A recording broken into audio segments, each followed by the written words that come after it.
November 7th தி Hindi news paper பார்க்கலாம். First பேஜில் 64% வந்து ஓட்டர் ரெஜிஸ்டர் போல் ஆயிருக்கு அப்படின்னு சொல்கிறாங்க பீகாரில். ஸோ இப்போ ஆல்ரெடி ஸ்பெஷல் இன்டென்சிவ் ரிவிஷன் நடந்ததுனால ஃபார் எக்ஸாம்பிள் வந்து இறந்தவங்க இந்த மாதிரி டேட்டாஸ் வந்து போயிட்டு இருக்கும். எல்லாம் வந்து கம்ப்ளீட்டாக ஷிஃப்ட் ஆனவங்க வேற ஊருக்கு இந்த மாதிரி மைக்ரேட் ஆனவங்க அவங்க டேட்டாஸ்லாம் போயிருக்கும். அப்போ வந்து கரெக்டாக எக்ஸாக்டாக போல் ஆகும்போது ஆப்வியஸாக முன்னைய விட இப்போ பெட்டராக தான் போல் பர்சன்டேஜ் இருக்கணும். சரிங்களா, அதுதான் நடந்திருக்கு. பட் ஸ்டில் வந்து 64% ரொம்ப கம்மி ஒரு டெமோக்ரஸியில். அட்லீஸ்ட் ஒரு 75 அந்த மாதிரி இருந்தால் தான் வந்து ஆக்சுவல் என்ரோல்மெண்ட் நல்லா இருக்குன்னு இருக்கும் டெமோக்ரஸி பொறுத்த வரைக்கும் ஆல்ரெடி. சரிங்களா, சும்மா ஜஸ்ட் பார்த்துக்கோங்க, அவ்வளோதான், வேறு எதுவும் இல்லை. Centre says right to vote different from freedom of voting. So இது நல்ல ரெண்டு கண்டெஸ்டடான ஒரு ரெண்டு வேர்ட்ஸ். ரைட் டு ஓட்டுன்றது நம்மளுக்கு ஸ்டாச்சுரி ரைட்டு தான், கரெக்டாக ஆர்டிகல் 326 கீழே யூனிவர்சல் அடல்ட் சஃப்ரேஜை கொடுத்துருக்காங்க. பட் சேம் டைம் ஆர்டிகல் 19 கீழே right to choose the vote, யாருக்கு நான் ஓட்டு போட போடுறது என்னோட சாய்ஸ் அப்படின்னு சொல்கிறாங்க. இப்போ இதில் என்ன கான்ட்ரவர்சினா, இது ஃபர்ஸ்ட் இருந்தே இருக்குது, எப்போவுமே இந்த கான்ட்ரவர்சி இருக்கும். இப்போ ஃபார் எக்ஸாம்பிள் வந்து ஒருத்தர் வந்து கவுன்சிலர் நிற்கிறாருன்னு ஒரு ஏரியாவில் வச்சுப்போம். இப்போ அங்கே வந்து ஒரே ஒருத்தர் தான் கவுன்சிலர் நிற்கிறாரு. இப்போ மற்றவங்க எல்லாம் வந்து நன் ஆஃப் தி அபோவ் அப்படின்னு சொல்லிட்டு ஓட் பண்ணிட்டாங்கன்னா எல்லாம் என்ன ஆகும்னா, டைரெக்டாக அவரையே வந்து அன்கண்டஸ்டட் ஏதாவது கேண்டிடேட்டை செலக்ட் பண்ணிடுவாங்க. இப்போ என்ன ஆகும், அவங்க வந்து மக்களால் தேர்ந்தெடுக்கப்பட்டவங்க ஒரு சைடு தான், இன்னொரு side none of the above voters அதிகமாக இருக்காங்க, இன்னொரு சைடு செலக்டே பண்ணல. அப்போ இதுவுமே வந்து ரைட் டு சாய்ஸ் வந்து பாதிக்குது அப்படின்னு சொல்லிட்டு ஒரு ஆர்குமெண்ட் சொல்கிறாங்க. இது இன்னும் டீட்டெயிலாக பேசுவாங்க, அப்போ இன்னும் பார்க்கலாம். ஓகேங்களா, ஜஸ்ட் இப்போ right to freedom to choose the vote அப்படின்றது நம்ம வந்து ஆர்டிகல் 19 ஃப்ரீடம் ஆஃப் ஸ்பீச் கீழே வரும்ன்றது மட்டும் ஒரு ஐடியா வச்சுக்கலாம். ஓகேங்களா, செகண்ட் பேஜ் அண்ட் தேர்ட் பேஜில் வந்து அந்த அட்வர்டைஸ்மெண்ட் யூபி ரைஸ்ன்னு சொல்லிட்டு அட்வர்டைஸ்மெண்ட் கொடுத்துருக்காங்க. அதில் Lucknow garners global glory, UNESCO names Lucknow creative city of gastronomy அப்படின்னு சொல்லிட்டு சொல்லியிருக்காங்க. ஸோ இந்த யுனெஸ்கோவோட கிரியேட்டிவ் சிட்டிஸ்ன்ற கான்செப்டை பற்றி டீட்டெயிலாக பார்த்து வச்சுக்கோங்க. இது கன்சிஸ்டண்ட்டாக வந்து இப்போ வாரணாசி, சென்னை, அப்போ வந்து கேரளா, இந்த மாதிரி ஒரு சிட்டியுமே ஒரு ஸ்பெசிஃபிக் டேக் கொடுத்துட்டு இருப்பாங்க. ஸோ இது யார் கொடுக்குறாங்க, யுனெஸ்கோ ஆப்வியஸாக தெரிஞ்சிருச்சு. இது வந்து என்னென்ன டீட்டெயிலாக பார்த்து வச்சுக்கோங்க, எந்தெந்த ஸ்டேட் கொடுத்துருக்காங்கன்னு சொல்லிட்டு. இது கொஸ்டின்ஸ் கேட்குறது நிறைய ப்ராபபிலிட்டிஸும் பாசிபிலிட்டிஸும் இருக்குது. ஓகேங்களா, அதுக்கப்புறம் வந்து தமிழ்நாடு ஃபோக்கஸ் வேணும்னா படிச்சுக்கோங்க, பெருசாக எதுவும் இல்லை.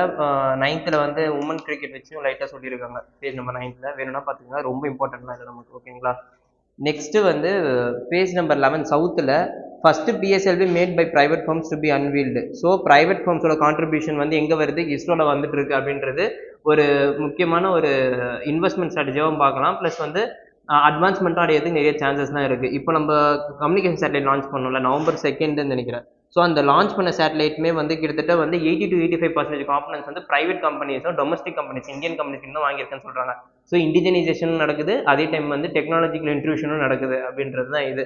ஸோ இஸ்ரோவுமே வந்து ப்ரைவேட் பார்ட்டிசிபேஷன் என்கரேஜ் பண்ணுறாங்கன்ற ஐடியா வச்சுக்கிட்டா நல்லது. இவங்க என்னென்ன சொல்லியிருக்காங்கன்னா, இன்னும் சக்ஸஸ்ஃபுல் அட்டம்ஸ்க்கு அப்புறம் 2 to 3 அட்டம்ஸ்க்கு அப்புறம் நாங்கள் கம்ப்ளீட்டாக பிஎஸ்எல்வி மேனுஃபேக்சரிங் வந்து ப்ரைவேட் கிட்டே கொடுக்குறதா இருக்கும் அப்படின்னு சொல்கிறாங்க.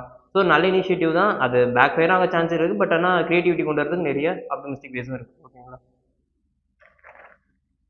ஸோ எடிட்டோரியல் பேஜில் செகண்ட் இஷ்யூ அப்படின்னு சொல்லியிருக்காங்க. இது என்னன்னா, இப்போ நம்ம ஆல்ரெடி 2 to 3 days முன்னாடி ஒரு ஆர்டிகல் பார்த்தோம் சரகசி பற்றி. அதில் செகண்டரி இன்ஃபர்டிலிட்டி, அதாவது ஃபர்ஸ்ட் குழந்தை உங்களுக்கு நார்மலாகவோ ஏதோ ஏஆர்டி ஏதோ ஒரு வகையில் வந்து பிறந்துடுச்சு. ஓகேங்களா, அடாப்ட் பண்ணியிருக்காங்க ஏதோ ஒன்று. இப்போது செகண்டரி இன்ஃபர்டிலிட்டினா அடுத்த குழந்தை அவங்களால சேம் மீன்ஸ் எடுக்க முடியல. ஃபார் எக்ஸாம்பிள் வந்து அவங்களால திருப்பி காஞ்சி வாங்க முடியல, அவங்களுக்கு வேறு ஏதோ ப்ராப்ளம்ஸ் தான் இருக்குது அப்படின்னு சொல்லும் போது அந்த டைம் வந்து அப்போ ஃப்ரீடம் டு ரிப்ரொடக்ஷன்றது வந்து பாதிக்குது அப்படின்னு சொல்கிறாங்க. ரிப்ரொடக்டிவ் ரைட்ன்றதை அது வந்து டைரெக்டாக எக்ஸிக்யூட் பண்ணுது அப்படின்னு சொல்கிறாங்க. ஸோ இதில் என்ன ஆர்கியூ பண்ணிருக்காங்கன்னா, இப்போ வந்து ரிப்ரொடக்டிவ்ன்றது வந்து ஃபண்டமெண்டல் ரைட் கிடையாது. அவங்க வந்து எத்தனை குழந்தை வேணால் பெற்றுக்கலான்றது அவங்களுக்கு எந்த கன்ஃபரன்ஸுமே கிடையாது. இந்தியன் கவர்மெண்ட் வந்து இன்சென்டிவ்ஸ் தான் கொடுத்தாங்க. ஃபார் எக்ஸாம்பிள் தமிழ்நாடுலாம் வந்து 2 child பாலிசி நார்ம்ஸுக்கு வந்து என்கரேஜ் கொடுத்தாங்க. இப்போ வந்து அவங்களுக்கு பெனிஃபிட்ஸ் ஆஃப் ஸ்கீம்ஸ் பெனிஃபிட் எடுத்துக்கிறதுக்குலாம் வந்து 2 child இருக்குன்னு தான் அலவுடு. இப்போ ஃபார் எக்ஸாம்பிள் வந்து இந்திரா தனுஷ் ஸ்கீம் கீழே வந்து இப்போ ப்ரெக்னென்ட் ஒருத்தவங்க ரெஜிஸ்டர் பண்ணுறாங்கன்னா அவங்களுக்கு வந்து 2 child வரைக்கும் தான் அவங்களுக்கு அலவுடு. 3rd child வரும்போது அவங்களுக்கு பெனிஃபிட்ஸ் எதுவுமே வந்து எடுக்க முடியாது.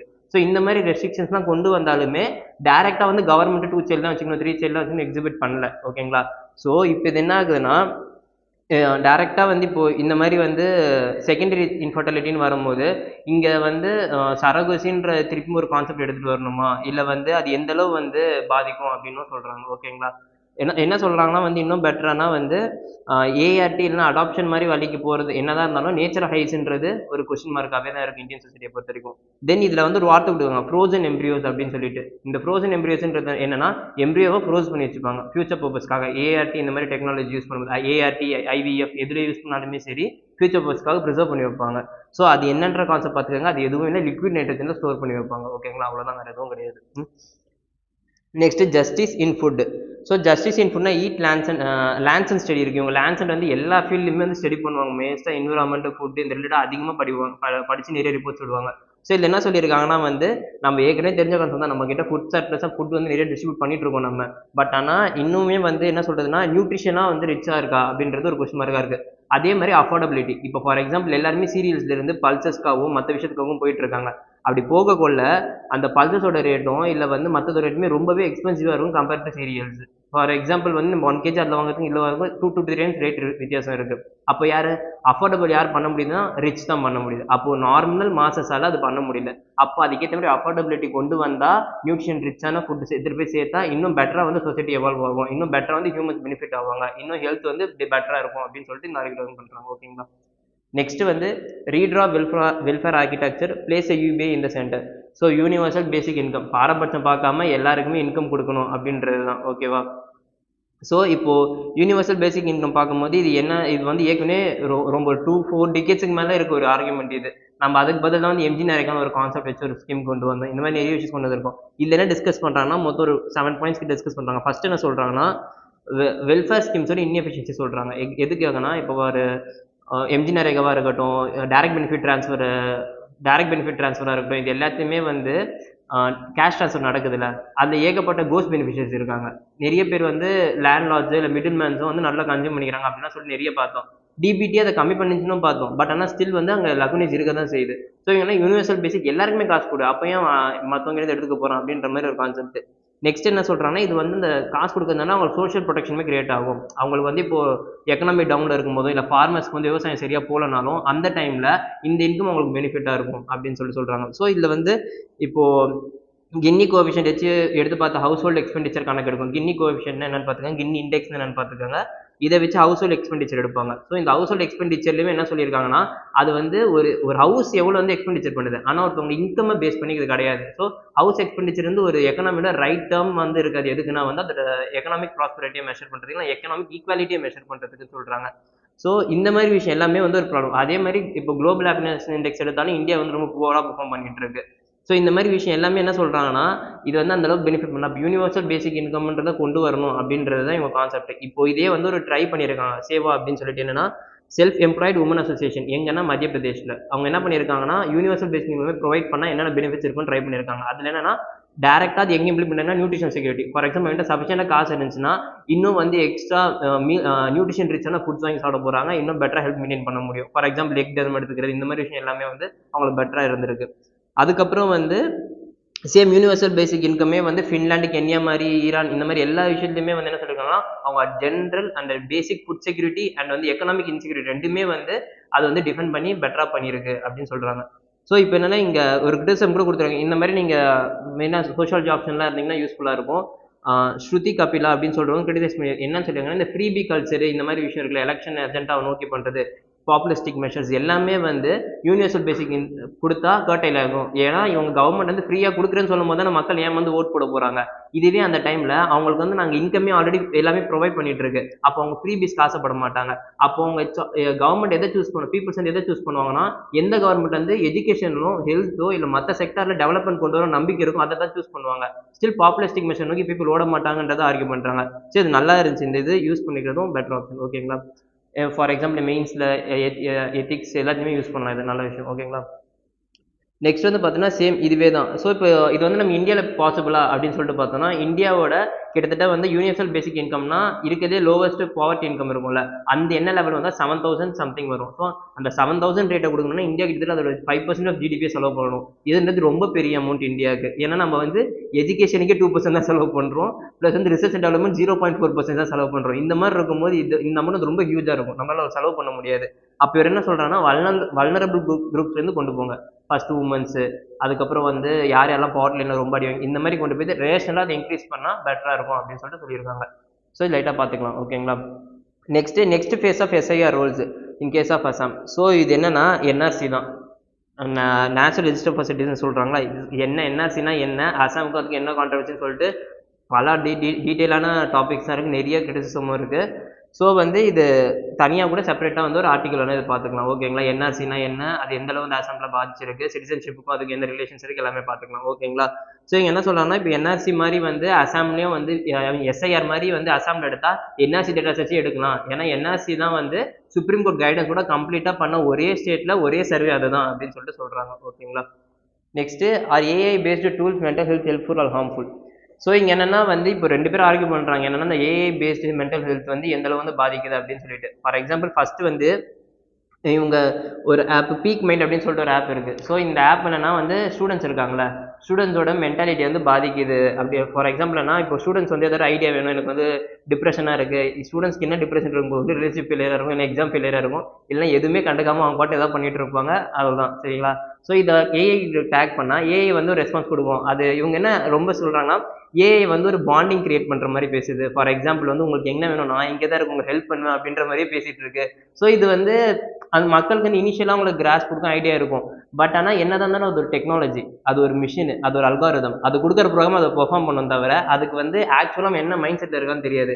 ஆனால் ஒரு பீப்புள் கிட்ட போய் நீங்கள் டேரெக்டாக சைக்காட்ரிஸ்ட் கிட்ட போய் பேசும்போது அவங்க ஃபேஸ் பார்த்தே கண்டுபிடிப்பாங்க. நீங்கள் கொடுக்குற ரியாக்ஷன்ஸ், நீங்கள் டேரெக்டாக எனக்கு வந்து சூசைட் தான் பண்ணணும் அவங்ககிட்ட சொல்லணும்னு கிடையாது, உங்களுக்கு அந்த டெண்டன்சி இருக்குன்றதை அவங்க நீங்கள் பேசுறதே கண்டுபிடிச்சிருவாங்க. ஸோ அப்போ இந்த டேரக்ட் மென்டல் ஹெல்த் தான் வந்து மென்டல் கைடன்ஸ் தான் வந்து ஒரு பெட்டராக ஒரு பர்சன் வந்து கொண்டு போகும் தவிர இனிமேல் டெக்னாலஜிஸ் யூஸ் பண்ணால் அது அவங்கள மிஸ்கைட் பண்ணும், மிஸ்ட்ரைல் பண்ணும் அப்படின்றத சொல்கிறாங்க ஓகேவா. ஸோ டெக்னாலஜி எப்போ யூஸ் பண்ணால் இனிஷியல் பர்பஸ்க்கு, இதுவே வந்து ஒருத்தன் சும்மா போய் டெக்னாலஜிக்கிட்டே வந்து எனக்கு வந்து மென்டல், எனக்கு வந்து டிப்ரெஸ்டாக இருக்குது, எனக்கு வந்து ஐசோலேட்டாக இருக்குன்னா அவன் பார்க்க வேண்டியது சாட்ஜிபிடியோ இல்லை வந்து மற்ற இது இல்லை டாக்டர் அப்படின்னு சொல்லிட்டு சொல்கிறாங்க ஓகேவா. நெக்ஸ்ட் வந்து 2 சென்சஸ் ஆப். ஸோ கவர்மெண்ட் வந்து பேஜ் நம்பர் 14 பார்த்தீங்கன்னா 2 சென்சஸ் ஆப் லான்ச் பண்ணியிருக்காங்க. அது என்ன, ரிஜிஸ்டர் ஜெனரல் ஆஃப் இந்தியான்றது யாருன்னு பார்த்துக்கோங்க, நோட் எடுத்து வச்சுக்கோங்க ஓகேவா. ஸோ அதே மாதிரி சென்சஸ் கமிஷனர் ஆஃப் இந்தியா அப்படின்றதும் பார்த்து வச்சுக்கோங்க. ஸோ யாரு கீழே வருவாங்க அப்படின்னு சொல்லிட்டு ஓகேவா.